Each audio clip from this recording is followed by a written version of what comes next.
श्री गुरु चरण सरोज रज निज मन मुकुर सुधार बरनौ रघुवर विमल यस जो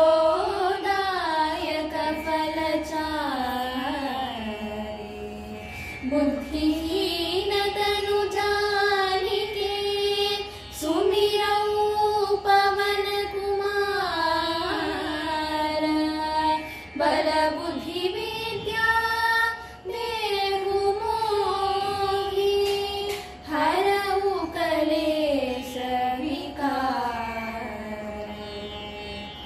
जय हनुमान ज्ञान गुण सागर जय कपीसतिहु लोक उजागर रामदूत अतुलित बल धाम अंजनी पुत्र पवन सुत नाम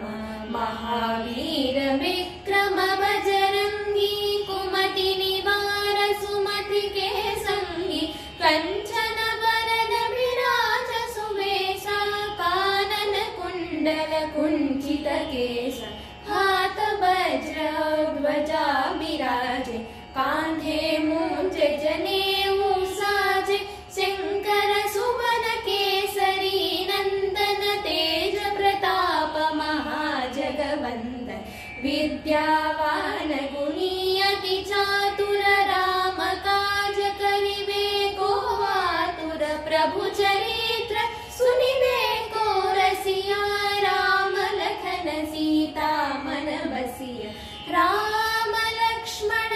जानकी जय बोलो हनुमान की राम लक्ष्मण जानकी